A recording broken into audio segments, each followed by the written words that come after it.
Hello दोस्तों, क्वेटर्स नमस्कार। मैं दीवान सिंह। मैं बताना चाहूँगा, मैं कई दिन से जो पेंशन की अपडेशन की बात है बैंकों की, उसके बारे में कुछ अपने विचार में रख रहा हूँ। आज मैं एक तो कमेंट लिया है, ये है भगवान सिंह जी, और एक जगत शुक्ला साहब का लेटर है, इन्होंने लिखा है इसको DFS को। बहुत लंबा चौड़ा लेटर है, उसका थोड़ा सा पोर्शन मैंने यहाँ पर लिया है। तो सबसे पहले तो मैं भगवान सिंह जी का कमेंट पढ़ता हूँ क्या है, और फिर मैं बताता हूँ। दीवान सिंह जी, पेंशन अपडेशन के बारे में आपका विश्लेषण तर्क संगत एवं सटीक है, लेकिन कोई भी यूट्यूबर इतना अच्छा विश्लेषण नहीं करता है। आपसे निवेदन है कि RBI और RRB वालों का पेंशन अपडेशन किस आधार पर हुआ और कौन से बिंदुओं को आधार मानकर किया गया है, ताकि हम भी उन्हीं बिंदुओं को आधार मानकर कोर्ट में अपना पक्ष रख सकें। आपसे अनुरोध है कि इस पर भी एक वीडियो बनाएं।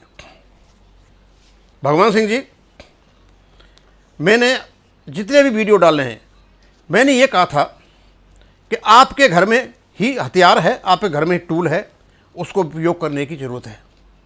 हमें कहीं भी RRB और RBI के पास जाने की ज़रूरत नहीं है, क्योंकि जब घर में चाची है तो सर पड़ोसन को चाची कहने की ज़रूरत नहीं है।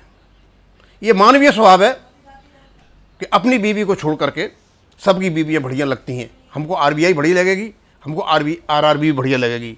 और बड़ी बात, एक बहुत बड़ी बात है कि घर का जोगी जोगड़ा अन गांव का सिद्ध।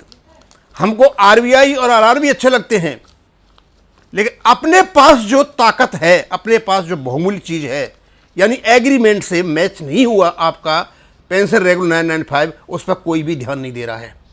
किसी भी चीज़ पे कहीं भी ध्यान देने की ज़रूरत नहीं है। और जो आप कह रहे हो कि RBI और RRB, मैंने यही एक वीडियो बनाया था RRB का, क्या कैसे पेंशन अपडेशन हुआ। तो शायद किसी RRB वाले ने ये कहा था कि उनका कोई पेंशन अपडेशन नहीं हुआ है, उनका केवल पेंशन का एक विकल्प था जो 1993 से उनको हो गया है और उनको पेमेंट हो रहा है। हमारी जैसी कंडीशन है। रही RBI की बात, 2019 में उनका हो गया था। अब क्योंकि RBI पावरफुल है, दे कैन डू इट, और उनका है हिसाब किताब। लेकिन हमारे पास जब पेंशन अपडेशन करने के लिए स्वयं ताकत है, स्वयं टूल्स हैं, तो हम उसका उपयोग क्यों नहीं करते हैं। और मैं आपको बताना चाहूँगा कि अभी तक शायद ये 1994 में स्मॉल कमेटी ने इसके प्रोविजन बना दिए थे, 1995 में सिग्नेचर हो गए थे, फाइनल हो गया था। और जब भी इन लोगों ने पढ़ा 35.1 या यहीं तक पढ़ा, किसी ने आगे अनेक्स्चर नहीं पढ़ा। शायद शुरू में जब बना होगा तो इनको दो तरीके से गुमराह करने की कोशिश की। एक, इन्होंने 35.1 डाला, पेंशन बिल भी अपडेटेड, आगे अनेक्स्चर किसी ने पढ़ा ही नहीं, हो गया अपडेशन हो गया। और फिर इन्होंने 56 रेगुलेशन डाल दिया कि कोई कमी पीसी होगी तो CSS रूल का हवाला लिया जाएगा, और कंफर्म हो गया भाई पेंशन अपडेशन हो गया। लेकिन बड़ी ही चालाकी से इन लोगों ने पेंशन अपडेशन को निकाल दिया, 35.1 को निकाल दिया अनेक्स्चर डाल के, और 56 रेगुलेशन को डाल करके निकाल दिया कि हाँ तो कोई जाएगा ही नहीं, किसी की हिम्मत नहीं है, जाएगा तो देखा जाएगा। और इस सब काम करने के पीछे उस समय का सबसे पुराना बैंकों का जो संगठन है AIBEA, ये उसकी मेहरबानी लगती है, और वेंकटाचलम साहब सीधे ही टारगेट पर आते हैं। अदरवाइज ऐसा नहीं हो सकता कि ये हम 30.5 बन के पीछे भागते रहे। और कई लोगों ने, आई पार्क ने लेटर लिखा बहुत लंबा चौड़ा, हम भी यही मानते 35 बने। और फिर उन्होंने ये भी कहा कि अमेंड हुआ, ये कहीं भी अमेंड नहीं हुआ, जैसा वैसा ही पड़ा हुआ है, अनेक्स्चर के साथ पड़ा हुआ है, और इससे आपको पेंशन नहीं मिलती। IBA का यह कहना कि इसमें रेगुलेशन में कोई भी प्रोविजन नहीं है पेंशन का, वो बिल्कुल 100% सही है। छोड़ दिया गया वो अलग बात है। अब सेवाराम जी ये किस प्रकार से ले रहे हैं वो एक अलग बात है। और हमारी बात बताता हूं आपको, हमारे लोगों ने सुबह से लेकर शाम तक फंड नहीं है, फंड नहीं है। अरे फंड अलग अलग बैंकों के अलग अलग प्रकार से हैं, हर बैंक का अलग ट्रस्ट है, किसी बैंक का ट्रस्ट नहीं। और स्पष्ट रूप से लिखा हुआ है रेगुलेशन में कि फंड होगा, उसको मैनेज किया जाएगा, और बैंक का जो बोर्ड है उसकी देखरेख में होगा, और यदि ज़रूरत पड़ती है पैसे की तो एक्चुअल असेसरी है जो एक्चुअली है उसके असेसमेंट पर उसका इंतजाम किया जाएगा। फंड की कोई प्रॉब्लम, ये हमने ही बनाया गीत कि फंड नहीं है, हमने बनाया, ये क्या नाम है, ये कंट्रीब्यूशन से होता है फंड के से, ऐसा कोई भी कुछ भी नहीं है। जो पेंशन फंड पड़ेगी वो उसी से होगा। और बाद में 2012 में बड़ी चालाकी से फंडों को जो पेंशन फंड में जाने चाहिए बड़े चालाकी से इन्होंने स्पेशल अलाउंस के माध्यम से खींच लिया, जो 6% में शुरू हुआ आज 31% और 38% तक पहुंच गया। और ये अकेला एक अलाउंस है जिसकी बेसिक में भी बढ़ती है और बेसिक के पास इसकी क्या नाम है परसेंटेज भी बढ़ती है। कमाल का वो है, बहुत बड़ा फंड जो इसमें चला जाता है। खैर मैं वहाँ नहीं जा रहा। अब मैं दूसरी चीज़ पर आता हूँ। एक लेटर लिखा जगत शुक्ला साहब ने, मैंने लेटर पढ़ा, अच्छा है, लेटर लिखना भी चाहिए। DFS साहब को लिखा। एक तो मैं रिक्वेस्ट करूंगा सभी जितने भी ये प्रेसिडेंट और जनरल सेक्रेटरी हैं, कृपया आप कोई पॉइंट जब उठाते हो तो केवल एक पॉइंट उठाएं। आप जो पॉइंट को घोष कर देते हो सारों को, ये भी नहीं हुआ, ये भी नहीं हुआ, उसके कोई फायदा नहीं है। 15 लेटर लिखो, 15 पॉइंटों के अलग अलग पॉइंट लिखो। ये जो टैक्टिक्स है लीडर्स की कि एक पॉइंट में 15 पॉइंट डाल दो, कोई एक हो जाएगा तो हमारी पब्लिसिटी हो जाएगी, इस पब्लिसिटी वाले दिमाग को छोड़ें। और जगत शुक्ला जी, मैं आपसे रिक्वेस्ट करूंगा, यदि मेरा वीडियो आप तक पहुंचता है, कृपया ये 35.1 की जो बात कर रहे हो यहां पर, ये अपडेशन क्लॉज, सर ये कोई अपडेशन क्लॉज नहीं है, ये केवल और केवल एक मिस इन्फॉर्मेशन है, लोगों को गुमराह करने का एक तरीका है। और जिसने भी डाला उसने प्रॉपर तरीके से 995 रेगुलेशन और जो स्मॉल कमेटी को जो टर्म्स ऑफ रेफरेंस दिया गया वो और एग्रीमेंट पढ़ा ही नहीं है।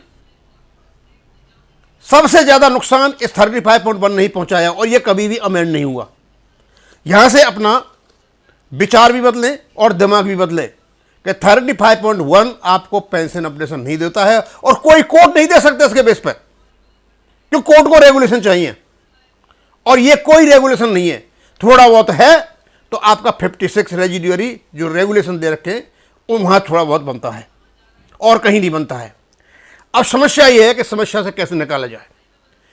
तो घर में चाची है तो बाहर को चाची कहने की जरूरत नहीं है, आपके पास खुद ताकत है, आप इस ताकत को यूज करें और केवल आप इस बात पर अड़ें कि जो एग्रीमेंट हुआ था IBA और यूनियंस के बीच में और जो टर्म्स ऑफ रेफरेंस जो स्मॉल कमेटी को दिए गए थे उसके बेस पर रेगुलेशन 995 को बनाया जाए, पुनः बनाया जाए, चाहे इसको कैंसिल करें या फिर इसमें वो कभी भी इसी रह गई है तो उसको सुधारा जाए। जब सुधारा जाएगा तो पेंशन अपडेशन ऑटोमेटिक आपके रेगुलेशन में आ जाएगा और कोई तरीका नहीं है, क्योंकि आपको पता है कि कोर्ट में भी पहले हो चुका है कि आपका जो पेंशन रेगुलेशन 995 है वो आपको पेंशन नहीं देता है और नहीं देता है तो नहीं देता है और मत उल्टी सीधी कहानियां चलती हैं। अब फिर उसके बाद ह्यूमैनिटेरियन ग्राउंड पर पेंशन मांगी जाती है, उसको कोर्ट दे भी सकता है, नहीं दे सकता, आज कोर्ट दे दे, कल गवर्नमेंट नहीं माने। जब आपके पास रेगुलेशन है तो रेगुलेशन का प्रयोग करें। और मैं ज़्यादा कुछ नहीं कहूँगा, अनुरोध ही कर सकता हूँ क्योंकि जितने भी प्रेजिडेंट्स हैं, चेयरमैन हैं, जनरल सेक्रेटरी हैं और भी ऑफिस बियरर्स हैं, आप बैठें और इस पर ध्यान दें, वकीलों से सलाह लें कि एग्रीमेंट के अनुसार पेंशन रेगुलेशन नहीं बना हुआ है, इस केस को कोर्ट में ले जाएं और पर्टिकुलर मीटिंग्स में जब भी अथॉरिटी से मिलने जाते हैं, चाहे फाइनेंस मिनिस्ट्री या डिफेंस मिनिस्ट्री से या आप इससे जो लेबर कमीशन CLC में जाते हो, कहीं भी जाते हो, मौका मिलता है यदि आप IBA के पास, तो वहाँ भी ये पॉइंट उठाएं कि हमारा जो एग्रीमेंट हुआ था उसमें पेंशन अपडेशन है और पेंशन अपडेशन के साथ ही स्मॉल कमेटी को दिया था, स्मॉल कमेटी ने बड़े चालाकी से इसको निकाल दिया, इसलिए हमको पेंशन अपडेशन नहीं हो रहा है। उनको स्पष्ट आदेश था RBI की लाइन पर और सेंट्रल सिविल सर्विसेज की रूल से पेंशन, उसके आधार पर उसको बनाया जाएगा और कुछ भी नहीं होगा।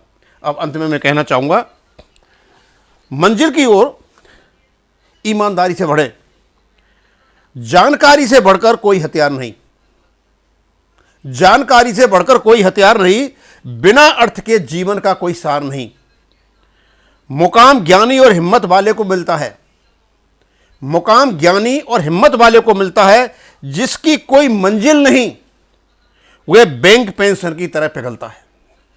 जिसकी कोई मंजिल नहीं वो पेंशन की तरह पिघलता है। मैं तो आपसे यही कहूँगा, हैव नॉलेज हैव करेज, बढ़िया आगे।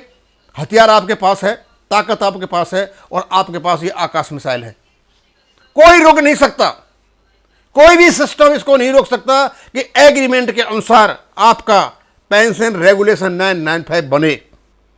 कोर्ट भी नहीं रोक सकता। एग्रीमेंट में बहुत बड़ी ताकत होती है। अब मैं यहीं खत्म करूंगा। थैंक यू, धन्यवाद।